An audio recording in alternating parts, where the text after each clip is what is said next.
Hi, it's Peggy at Headshots by Peggy, and today I have Kyle Andrews with us. Hi, I'm Kyle at Kyle's by Kyle.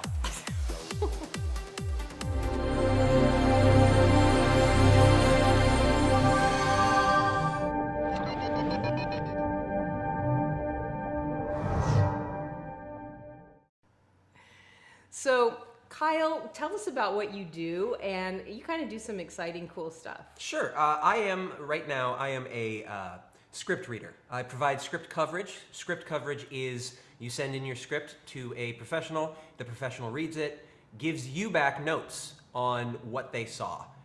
It may not be notes that you agree with, but it's notes from the perspective of the reader who has insight to competitions, producers, managers, all of that fun stuff. We know what they're looking for. We know movies, we know television, but knowing them and then writing them are two really distinct facets. Right. So you can come up with a great idea all you want, but you have to be able to translate that idea to the page. And that's kind of what we come in, to tell you how your translation has worked out. Right. So I know Stephen Tobolowsky was on here a few weeks back, and he said that he can tell you if it's a bad script without even reading it. Yeah. And he said, he goes, in fact, I can tell you if it's, I can't tell you if it's good, but I can tell you it's bad just with my eyes closed. He said, if you run your hand down the binder and there's three brackets in the. Oh yes, if he's you're like, seeing clearly that punch it's there, it's your first script and it's terrible. Right, teacher's notes are on there. You know, A+, great job. Yeah. You have ambition. So, but you go a little deeper into that. You actually read them.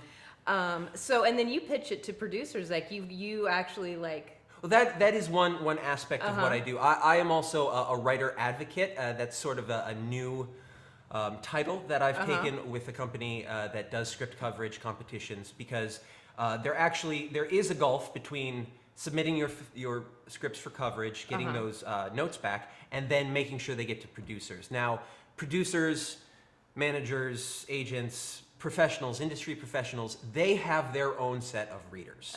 What I do is I read. Basically, the writer pays for the service, and I read and I give them constructive notes that they can use and put into their script.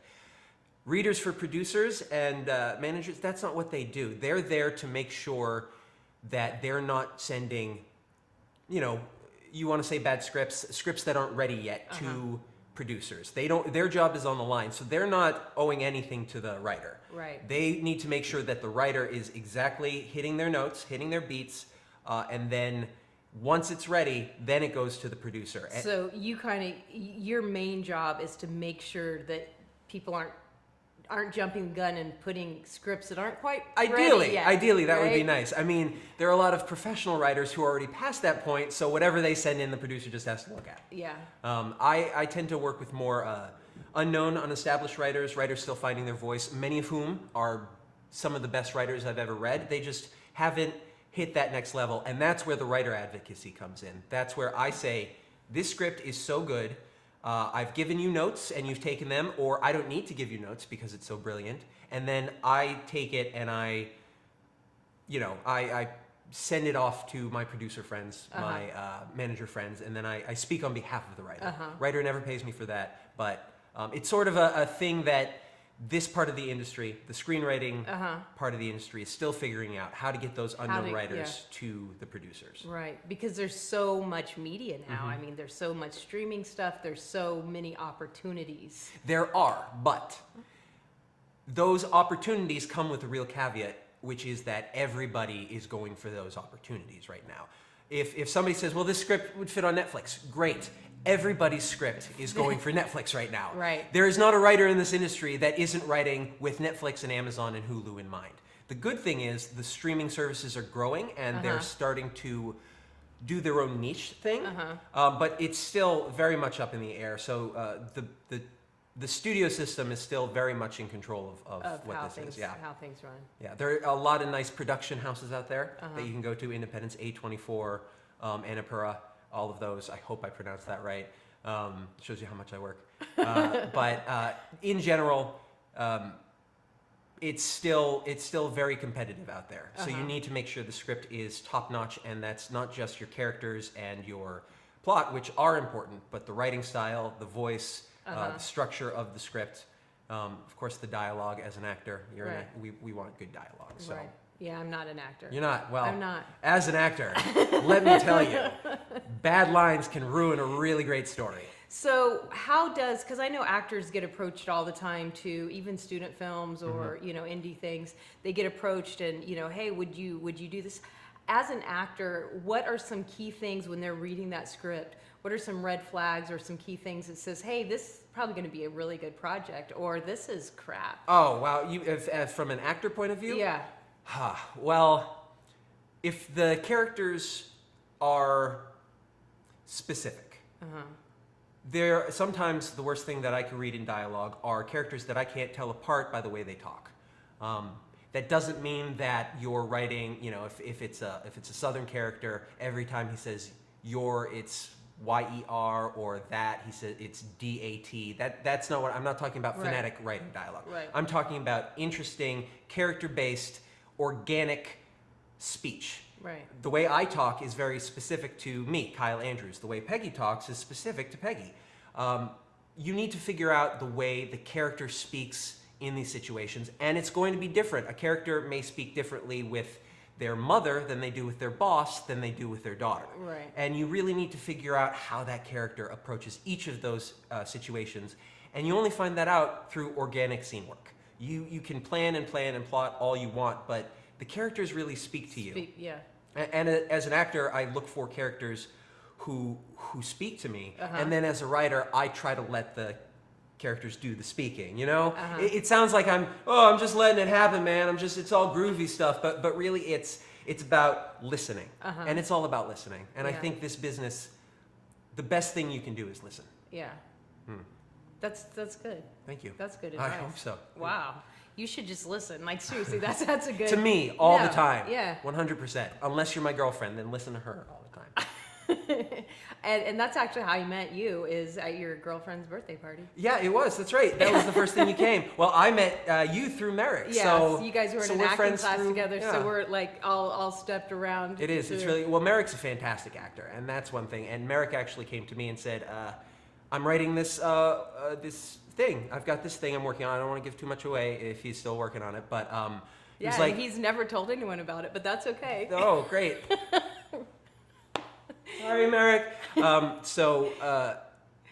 His first best writing, thing- what happened was somebody came to him and said, this is a perfect story, I want you to write this story. And he's like, oh, I'm not a writer. Isn't that how it always works? I got this great idea. It's I so want you good. to do it. It's wonderful. You do it. And, you get it done. And Merrick's like, I'm not a writer. And he's like, okay, so write this.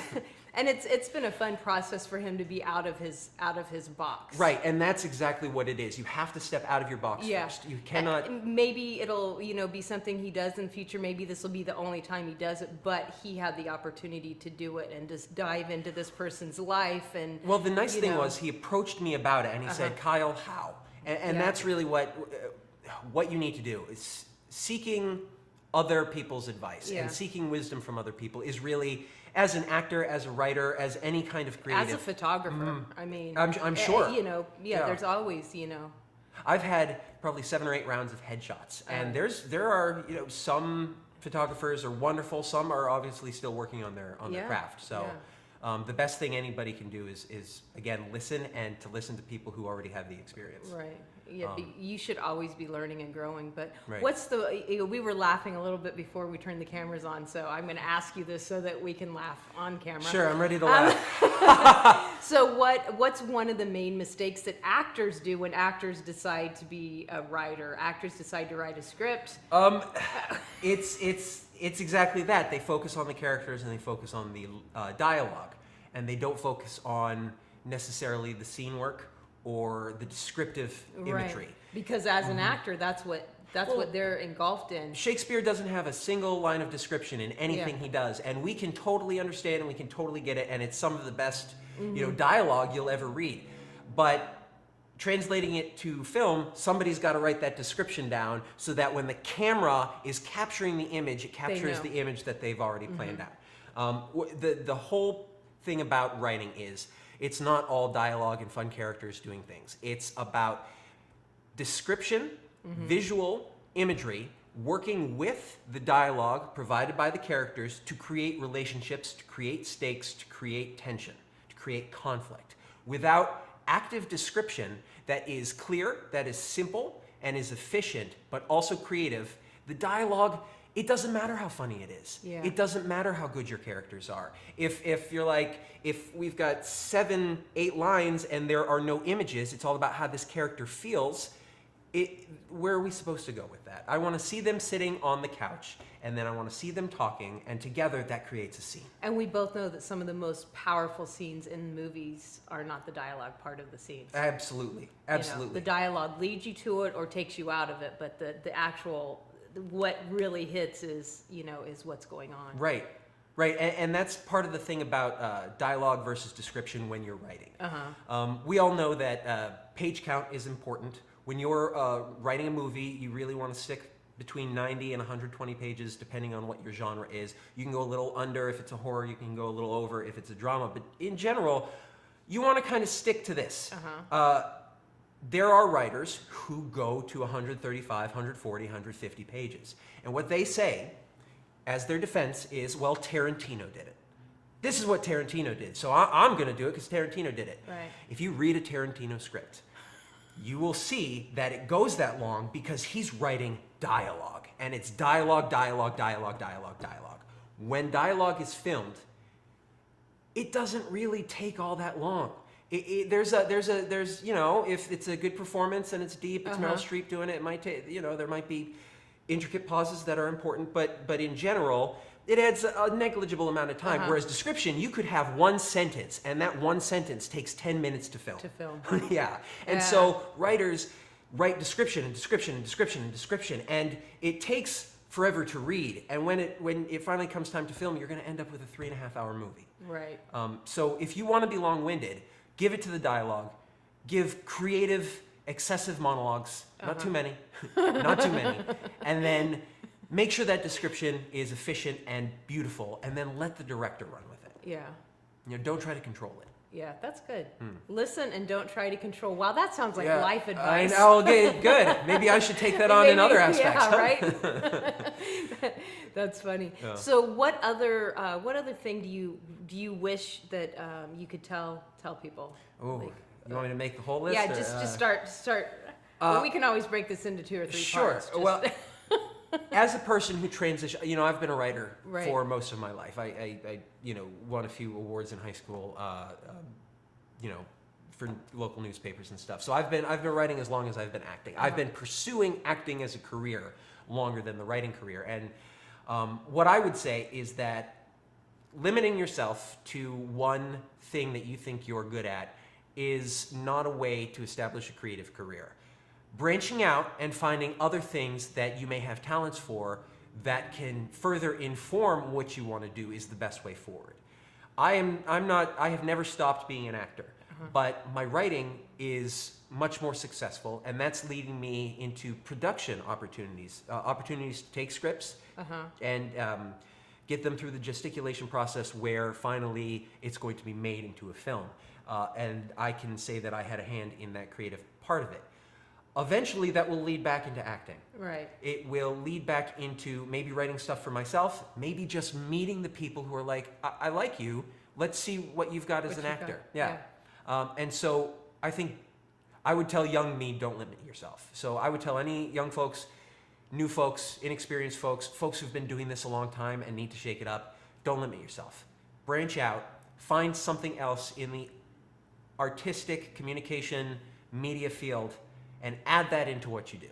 I absolutely believe, especially as an actor, but as a human, I absolutely believe that you should do things. Whether it's parachute out of a plane, whether it's, you know, I'm not going to be doing that thing. I'm not either. But, you know, challenge yourself. Challenge yourself to do something that you never thought of. Exactly. You don't have to be good at it. You don't have to succeed at it. But just the fact that you've experienced it and you're like, you know, I do headshots. I have a lot of clients that are comedians. And so we go to a lot of... I'm so sorry. I know. So sorry. So we go to a lot of comedy shows. A, we enjoy comedy shows. B, we get invited by clients, come to my show, and you know. And so anyway, I ended up winning at FU University, you know, at Flappers University, cool. to do all-day intensive stand-up class. Nice. And so I did it, not because I think I'm going to be a stand-up comedian, but because I thought that was the scariest thing that I could possibly think of. Good And for it you. was.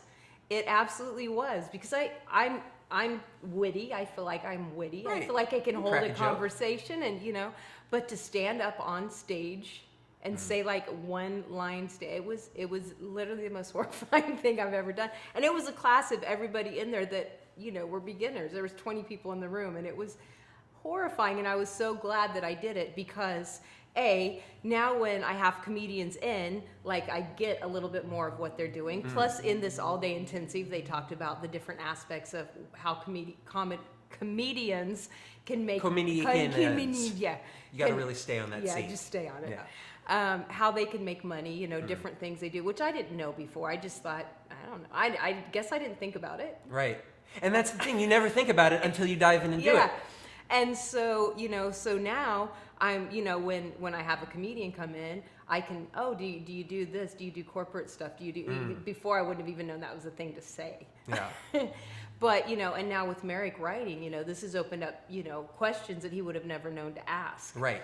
And I think as an actor, the more you know, the more questions you know to ask, the smarter you look. Because And you want to look excessively smart when you walk in. Exactly. That's something that people forget, is that your audition, your meeting, any of that stuff, it starts the minute before you walk Exactly. in. You need to have prepared when you get to that office. So when you walk into the office, park the car, your audition's starting. Right. And so that you don't, when you're leaving the office, you're not, if only I had done that. Because you know, even if that moment is there, even if that, God, I wish I had said that, you can be confident in knowing you did enough. Exactly. Even if you don't get the role, even if you don't get hired for the gig to write, even if you made an impression. you on made someone. the impression, and they'll call you back. They'll call you back 6 months later, a year later, 2 years later, maybe. And I, you know, and so the more you do, you can write that on your resume as special skills, you know, whatever. I learned to juggle this, but B, you learn the conversation, you learn the language, you learn about it, and you decide, hey, this is really fun. Maybe I want to pursue this. Well, or hey, I really suck at it, but now I know. well, the thing about suck at it is we're always not good at something until we get good at something. And the only way we can get good at something is by practice. And practice, as far as a writer goes, Right. practice means writing crap, writing really bad crap, taking the crap you've written, seeing what was bad about it, and fixing it till it's less bad crap. But also, part of that listening thing is for writers, anybody who wants to write or get into that, really for actors too. Actors should be doing this more. They don't, but writers absolutely need to do this. Read screenplays.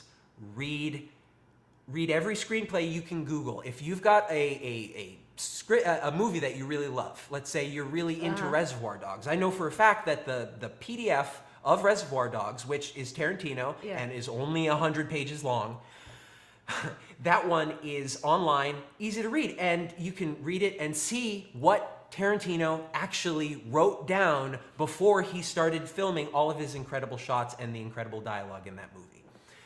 I think the most important thing that I can tell a writer when I'm reading their script and I can see these issues is find a writer similar to their style and say, go read what this person did. Another one, Jordan Peele's script for Get Out. There are certain fuzzy things in there that I'm a coverage person. You shouldn't be doing this, but it's a great script, and it's a great script that is all about efficient imagery and about stakes, and it's a small, intimate script. You can read the tension in it, and he's not flourishing the tension all over the place. It's just there's tension in the relationships and in the dialogue, and it grows and it grows and it grows. And you don't learn that unless you read it. And so anybody who, even actors need to pay more attention to the scripts they're reading. As we learn in acting class, it's not just about the lines you're going to say. It's about who your character is through this. And it's not in an analytical, my character feels this way on this point. It's about finding the deeper truth and the deeper meaning evident in what they're doing on the page. Now, poor writing will be harder to find that. But it's still important that you dive straight in. And as an actor, you really need to be concerned with more than just what your lines are. The lines are the utmost important thing when you are finally filming. Right. But up till then, it's important that you get the je ne sais quoi of the piece. If you're Right. doing a comedy, you read the comedy through and you don't try to over dramatize a certain point. All of this stuff can feed into itself. For writers out there, try acting. Try acting, because people will write dialogue and they will not understand how that dialogue's going to sound. I can read it and I'm like, oh, that's awesome. What is that? Yeah, how am I supposed to say that thing? Right.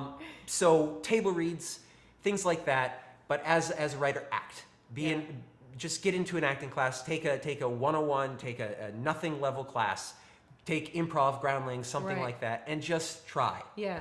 And then you'll be like, oh, I never saw it. I never thought of that. And that's, the more you learn, the more you see. And that's kind of how I feel about the world in general. The more you know, the more you can understand other. The more Yeah. you know. I'm imagining there's going to Yeah. be a graphic there. Yeah, I'll have to come up with something. Yeah, in now post, you put right. me on the There you go. spot. Well, that's what put I me do. on the spot. Take you out of your comfort zone. It's a challenge. See, all full circle. See what I get for saying I think everyone should be challenged. Now you challenge me. See. I'm so sorry. Never again. Jeez.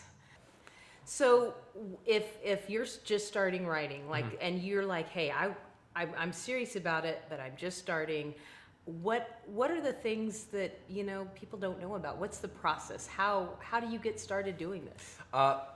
Well, there are several ways in, but I think the best way in is to peer review. Get your friends who are writers. Just say, I'm writing something. Now, the difficult thing with that is you should never ask your friends to read your stuff. That's just in general. We're all us writers, all us coverage people, we're busy. We just need space to do our work and do what we can to help those who we're helping through our jobs. However, there are lots of friends out there who know scripts. Especially in this industry, we read all scripts. If you have a friend you can trust to read, that's a great place to start. Hey, I wrote this thing. If you can give me, I'll take you out for lunch. Just let me know how it worked out. Don't expect them to read the whole thing. Don't expect them to get really in depth with 17 pages of notes. If you want that, you can get that. That's the next step. The next step is after you go to your friends and find that one who loves you enough to read your art, Right. knowing that you're just starting out.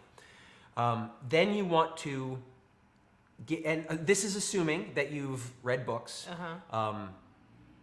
and started writing and experimented a little bit on your own. That's really the first step. Just experiment Just on kinda your own. play, Just right. feel it out. Yeah.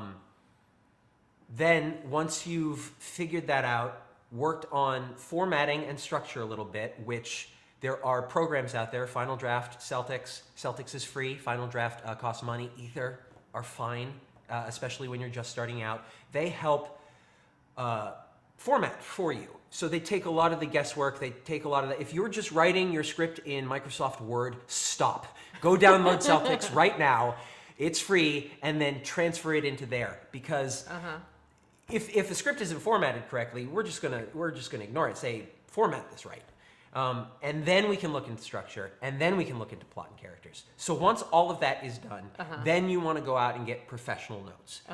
Professional notes. And that's like what you do. That's exactly what I do. I read about 50 scripts a month to give notes on, and then I read another 150 to 200 notes just to score for competitions. Wow. Yeah, it's not for those. It's not the full script. It's read until I know, and I'll read the beginning, the ending, some of the middle if I need to figure it out. Those are usually screening. They're just looking for the next round and the next round and the next round before they get to their finals, because they're getting thousands of scripts. Wow. And many of them are good. So that's something else writers have to understand. Competitions are, I used to run competitions for a company, so I know both how useless they can feel and how important they are to the industry professionals who are looking at us as a screening process. If a script has won a competition or made it into a certain round, they're going to look at that much better than they will a script that has never gone into anything. Yeah. And it's not the best way to do this. It really isn't, but it works. And I say if you're going to spend money on a competition, don't just spend money on the competition. Get notes with it, because then you will have a turnaround of why it may not have progressed as far. You know, there are even great scripts in a competition like that. So trying to say that mine is the best isn't really looking at the bigger picture. And that's also in part important. Finding your community as a writer. And you know what? That might be the most important thing for a new writer to get into. Find your writing community. Yeah. Find the people you know, you love, whether it's on social media. That's what I was going to ask. Are there like groups? Oh yeah, since I went on tons of groups. Right? I've been on Twitter for about a year and a half now, and I've been on Facebook for I mean since I was 5. I think. Twitter I only got on a year and a half ago because so you're younger than daunting. me. They had MySpace. Oh, my what now? I don't. Who? The social media aspect of this career is really helpful because you get to see thousands and thousands of other writers just doing exactly what you're doing, and it really puts things into perspective. And then it allows you to be a part of a community and not just somebody who's sitting in your house driving yourself crazy because you think your writing is great and you have no idea where to go with it. Right. No idea what to do with it. Where's the script going to go? Who am I going to send it to? You don't know what questions to right, ask. Exactly. And listening is important, but asking questions is probably equally as important. Yeah. Because when you know what questions to ask, then you can find the answers. Right. Because I've been in places before where I'm like, I don't even know what questions to ask. Right. And that's the daunting. scary, that's the scary foolish. feeling. You know, people don't want to you look don't like want they to don't know. Right. So luckily we have this cool thing called Google and YouTube, which can at least get you to the first, steps. The You can Google is fun, yeah. At least ask an intelligent question that will lead you to learning something. Right, and that's actually why I say get on Twitter. Get a Twitter account. Don't look at it as I'm presenting myself to the world. Look at it as a research tool. Follow 5,000 writers. Follow all of your favorites. Follow people you've never heard of. And see what they're doing. Follow managers, because managers are on there. They're talking to people. Follow industry professionals. Follow the competitions. Follow the coverage services. So this is, you tell me if I'm way off base. For me personally, I've always felt like, I was raised like this. My dad always said, surround yourself with people smarter than you. Okay. It makes you look good. And you learn, You do learn from that. I was never the person that like, I have to be the best. Like, I'm like, oh, let me hang out with you. I hear you're the better than me, so I'm going to hang out with you and kind of learn from you. So I would assume in writing, it's the same thing. Like, don't worry if they got an award and you haven't. Like, absolutely. hang out with them. Don't ever, and that's for me too. I have to consistently remind myself, it's not about comparing yourself to other people. It's about comparing your work to where it was before. Yeah, and the more you are around people that are, a higher level than you, that's going to push you to a higher level. Exactly. And don't ever be worried about criticism, because it's not you personally, and you don't have to. People criticize my work all the time, and some of it I take to heart, and some of it I'm like, well, there are coverage readers out there who they're just looking to get the money, because it doesn't pay well. Script coverage does not pay well unless you're working for a major studio, and even then it probably doesn't pay that great. But it is, we're not here to be your enemy. Right. We're here to help you get better. So even the worst criticism, if you can find something constructive in it, it could be useful. That said, it's my job to make sure. I believe that empathy is empowerment. So if I get a script, I can't help the writer find the best version of this script unless I take a moment to try to understand what they're doing. So it's not just about surrounding yourself with the smartest person in the room. Right. The smart people also have to see value in you. Right. Because otherwise they're just talking to themselves at that point. And that helps to a certain extent. Gurus are, they have their place in this industry, acting, writing, whatever. Right. But really the community you want to find is people who are smarter than you in some aspects, but will listen to you in other aspects. And that is how you build community. Exactly. And community is important. Right. And that's how you and I are friends now. Exactly. I don't know anything about it. Pretty lights and like cameras, and there's a hello microphone. But like, we can help each other build this stuff, and I'm hopefully providing some useful information to your viewers. I have really awesome viewers. I have viewers that want to learn, And I think they appreciate when people come on and talk and are willing to share their, their little niche that, there's so many jobs that I didn't even know were jobs. Yeah. Like I didn't even, because you don't think about it. And when Merrick said, that you read scripts, I was like, oh, I guess somebody does have to do that. Like, it's like, oh, Yes. oh yeah, I guess somebody has to do that. Like Somebody has to do that. It hadn't occurred It's to this me. guy, I yeah. guess I just thought somebody wrote a script and they made a movie. Like, Oh, God, I don't wish. know. Oh, man, that would be so nice. Just write that Right? here. Go make a movie. Yeah, that sounds nice. It sounds nice. And that's what I mean. If you don't dive into it, but there's so many things that that I think are really important and helpful. As you know, Merrick's sister is starting off on her journey of being a writer. I have read Merrick's sister's work. And, she has potential. I like what she does. She takes it further and further every time, and it's just about what I we like. did a table read with her a couple of weeks ago. Nice. Yeah, she had she had some friends over to the house, and I filmed it just for her sake so she could see it. Right. Good. A table read is the best thing that you can do.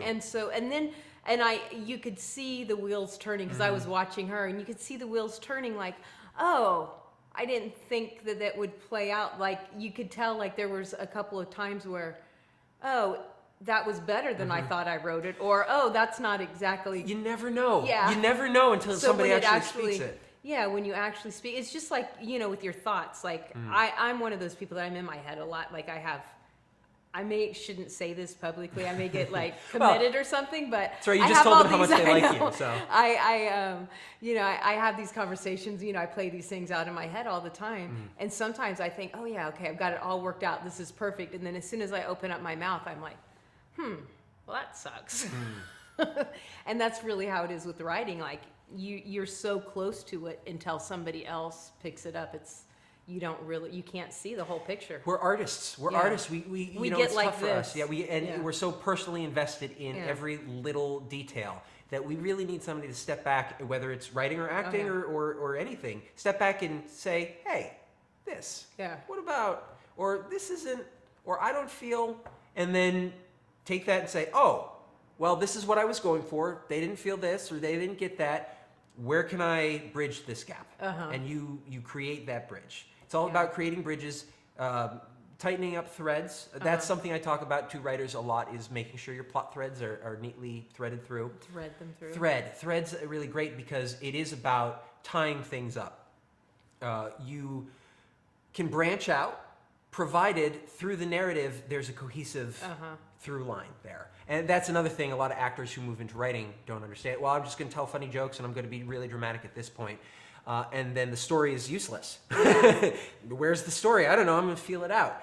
Don't feel it out. Thread it in. Yeah. And for me personally, I love it when I'm watching something and, it's a can of soda and all of a sudden, and a half hour later, that can of soda meant something, Ooh, foreshadowing. Yeah, I love it's like, foreshadowing, I love man. that When stuff. writers It's can like, foreshadow, that's like, it's brilliant. It's brilliant, and not And everybody can do that. And it's necessary. Yeah. It's necessary to build these things in. It's not just about cheeky dialogue. It's about what's this? Setting up the question, Right. answering it later. Or not even answering it, letting the audience answer it. And that is when Right. you can just leave it and let the audience make up their own Right. mind. Where you go home. We watched a movie. We watch a lot of movies. We do the AMC thing, so we watch a lot of movies because I we like have that. weird schedules. And we watched a movie this summer, and we both walked out of the theater, and we just sat in the car, and we didn't say anything. Like we were like almost home before I was like. Infinity War, Thanos. I I was know. like- It's like that. Man. I was like. Black Panther. I was like, it's a really good movie. Yeah. And he was like, yeah. Like, it was like so moving that like, you didn't want to like mess it up by talking yet. You know what I mean? I love that. Yeah. I love that. And those are rare. Those are rare moments. But And those are the best. Those are, Yeah. something has just worked out so fantastically, but it's not luck. It's Yeah. skill and it's effort. yeah. And it's willingness to do it, put everything on the page, Mm-hmm. finish, and say, great, there's draft one.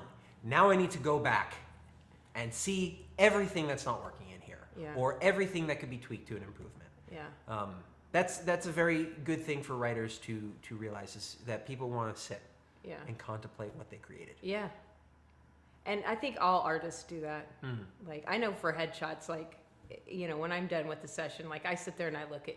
So if that sounds creepy, I'm sorry. I sit there and look at your headshots. I'm like, that's really good. Like, that's really good. Or that's what was I thinking there? Context makes it less creepy. Yeah. You know, you're a professional. But it does sound creepy when I say that when you leave, I stare at your pictures. But I do because I'm, you know, and I'm like, oh, look at the way that eye looks there. And Merrick's like, can we? Are you making dinner? Like. Well, that's different. Yeah. Well, Merrick should probably get off his ass and make his own dinner at that point. But you're doing work. He actually does all the cooking around Oh, here. good. So Oh, good. You've trained him well. Now he actually came like that. It was great. Oh, nice. Good for you. Yeah. Right the out of kids, the box. The kids quickly let me know that his food tasted better than mine. So Cool. I was like, you think that's going to hurt my feelings? Oh, No. great. I should try dating Merrick sometime and Right. see how that works out. He's taken. Oh, shoot. Well, my girlfriend probably wouldn't be too happy. Although, you know, I don't know. It's She depending might on the be food. like, Yeah. she's like, wait, can Merrick cook for both of us? Right, yeah. Let's try the food first and see before we make a decision about this. It's a true story. So, but yeah, so I think it's a good thing to be able to you know, be proud of your work. You know, Absolutely. be proud of it. Be proud. And, you know, be proud that this was better than the last one, and the next one may be better, and the next one may suck, and you may have to do another one to get a better one. But be proud of where you are, and you know, realize that you're the only you out there. There was something that it was in my acting training back at college when I was getting my acting degree. You're going to fail. Fail gloriously. Yeah. Fail gloriously. Make it the best effing failure that you can possibly make. Failure is part of this industry. Everybody fails. Everybody fails here. There is not a single No. person that has been is batting 1,000. Nobody's batting No. 1,000. You actors and writers will all get that sports reference.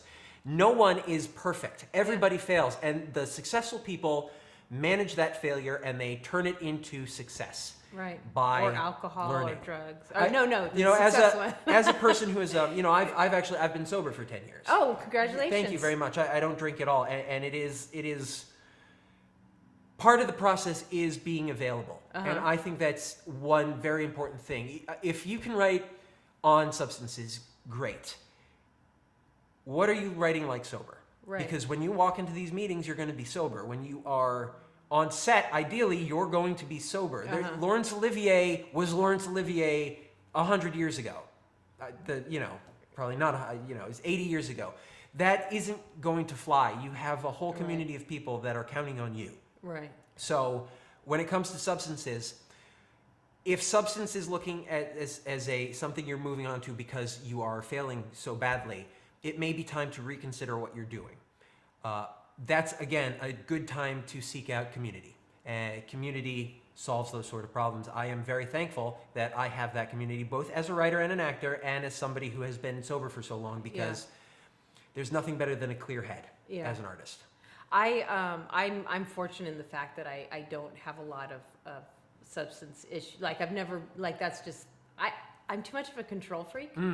Which is another drug in itself. Oh God, yeah, that is a total drug. Now, see, that one I probably need to go to rehab for. But you know, I like to, you know, and so because of that, like I've always been able to like really be moderate with any kind of, you know, I'm just not a big drinker, you know, because I'm like, yeah, but what if something comes up? I need to be, So the joke is, I had a major emergency surgery 3 days before I had this big wedding that I had booked, and you can't drop a wedding because you had an You were working emergency 'cause you were sweat. Yeah. Oh wow. So I had a cast from here to here, and I was popping Percocets like Tic Tacs, and the wedding turned out great.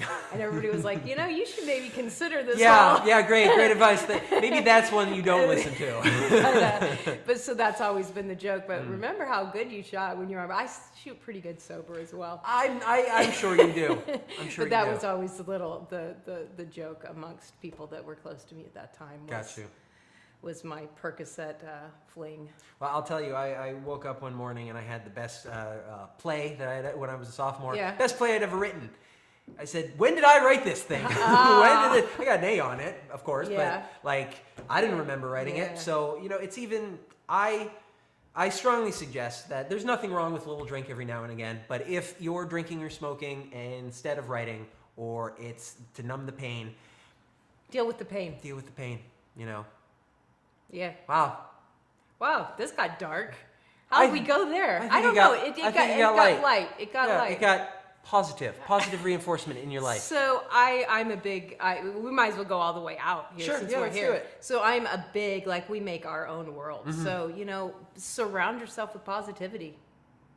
Yes.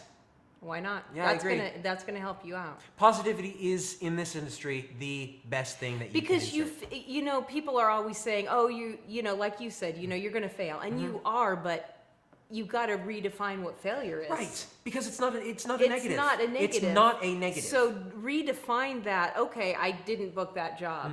I didn't sell that book. I didn't get this produced.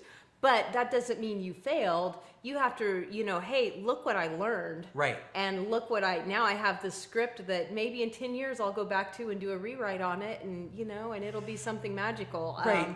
You have to redefine failure, because yes, we all fail, and people even criticize me. Can you believe it? I can't. I know, right? Where are those people? I know. Coming for you. But in all seriousness, like, everybody feels like they're a failure at some point. So the thing is, it gets everybody down. You just have to take it and make fun of yourself. You have to laugh at it. And what can I take away from this? Exactly. Well, one thing, when I leave auditions now, I had a great commercial audition teacher. He said, have something to do after the audition's done. Because otherwise your whole day is just about the audition. You're just thinking about the audition, and then when you're done with the audition, it's like, what could I have done better? Plan something to do after. Go for a hike. Go get your pizza. Do something and plan for, this is what I do afterwards. So then when the audition's done, you can just let it go. You get to go do it. I've had people in the studio that tell me that, like, every time they have an audition, they, like, go get, like, a special food that they like. That's their thing. They should, yeah. That's really good advice. And now I get why they're saying that. I was like, okay. Yeah. But now I see exactly why they said that. As a writer, stop writing. Yeah. Stop writing. Go out into the world. Yeah. Go hang out with your family. Come back and write when they're all asleep. And I do this thing, Merrick will tell you, I do this thing where, because my studio's here, my computer's here, I do this thing where, like, if I am not consciously leaving the house, I'll be here. Like, I enjoy being here. Yeah. I live at home with my dog right now. My girlfriend goes to work, and it's me and the dog at home. What are we doing today, Stella? Oh, yeah? And we just have a conversation back and forth. Exactly. So, like, I make myself, like, that was my thing in December. I don't really do the New Year's resolutions, but I always try to grow and stuff. And I was like, I need to, like, physically go for a walk every day. Like, just to see the sunlight. That's it. Just to not be now? Yeah, I know. It's that. Oh. Yeah. Oh, the big scary orb. Yeah. Yeah, I stay away from that. Yeah, well, I'm trying. You've got a dog. You have to go outside. Oh, okay. No, you got the backyard. I got the backyard. I just open the door and let her go. You open the door and she's like, son.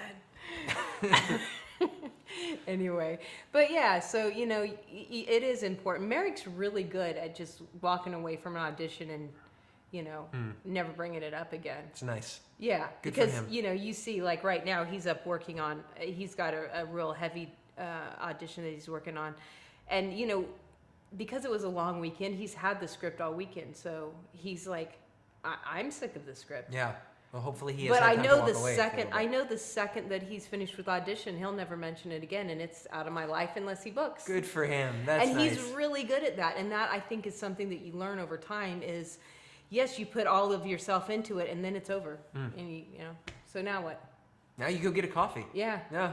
So now you read the news. Now you live life. And that's some really good advice for actors, for writers. Is don't take it as I failed. Right. No. This town is built on rejection. This whole industry is built on rejection. So you have to redefine the word. Right. Yeah, and be okay with rejection. Right. That's why I don't really do New Year's resolutions either. I feel like resolution means you did something wrong before, and that's not. You got New Year's goals. I think and I feel like I try to grow. I always try to change and grow. Yeah. So what could I do better? What could I do? And I never started on New Year's because I just feel like that's just so. I usually either started in December or in February because I just have that. I'm not doing the New Year's. I'm a procrastinator, so I'm like in February. No, it's more like is it St. Patty's Day already? I was gonna do that, yeah. So but you just you grow and you do things. It's like, how could I do things better? So that's actually how this blog got started. Nice. I was doing consistently once a month, and a marketing guy that I was working for, I was doing headshots for his business as he was branding. He was like, the one thing I would say, you have great content, but you need to be consistent. And I was like, oh no, I'm consistent. I upload every first Sunday of the month. And he was like, no, you need new content every week. And I was like, new what? And so here we are. Even Instagram like influencers can learn that it's not just about the pretty pictures that they're putting up. They need to brand and market and write their blogs and get out there. Get out there and just do it. Yeah, Just do it. Just do it. We're gonna get Shia LaBeouf back here. No, do it! Green screen, do it! No green screen. No Shia LaBeouf. I'm not gonna take that challenge. Okay, good. I think that's smart. You never know what the internet's gonna do to you. Exactly. Now that's a step too far, I think. You've gone too far. Yeah. Thanks for coming on, Kyle. Peggy, of course. This was really fun. Yeah, thanks for How having was me the over. coffee? Coffee's delicious. Yeah. I didn't even touch it. I was like, camera. Yeah. But coffee's great. Well, thank you so much for coming in. I really appreciate it. Ken, do you like stalkers and followers on social media? I mean, Sure. how do you feel about that? Yeah, that's fine. They can, especially if anybody has questions, feel free to shoot it to me on Twitter at Kyle F, as in Frank Andrews, Kyle F Andrews. I'm going to leave that alone. There you go. My website is also kylefandrews.com. It's mostly actor focused right now, but pretty soon it's going to be revamped to be more of a script coverage. So writer Twitter's your main social for media that, for for this. that. Okay, so I'm going to have your Twitter information and your website down below. It's right here. Look at that right there. And I'll put it in the description as well. Okay, great. And is there any last words? You want last words? I can't read your script for free right now. Is this expensive? Is it like, a month's salary? An actor's month's salary? Everybody is... Yeah. This is how I answer this question, since I put you on the spot, and I realized that I shouldn't have put you on the spot. This is what I answer. This is how I answer the question. My prices are competitive for my skills. Oh, for me, my prices are in the floor right now. You're going to be getting really great work for very little money. I'll tell you. I'll tell you because empathy is everything. And so I think even if not saying this is not about to market myself. This is just go get notes and get notes from someone. Get notes. Just do it. Just write. Read. Write. That's all I have. That's number one and number two. Number one, read. Number one, sound like my first grade teacher. Hey, the first grade teacher obviously had lots of good work. My third grade teacher was probably the biggest influence on me. That's so awesome. You really got to get them young. Yeah. So you first grade, second grade, third graders out there, read and write. Clearly, I didn't listen to my teacher. That's why I have a camera in my hand. It worked out for me though. Right. Well, anyway, Kyle, I appreciate it. Make sure that you follow me on social media. Make sure you subscribe to my YouTube channel. And most importantly, have an amazing day. Thanks, Kyle. This was fun. Yeah, thank you. Come over here. We hug. We're huggers. We're huggers. We're huggers. Hello. Welcome to this week's episode of Making Movies with Kyle and Peggy. We should say that. We should. God, it's a New York cup. I'm from Boston. I don't...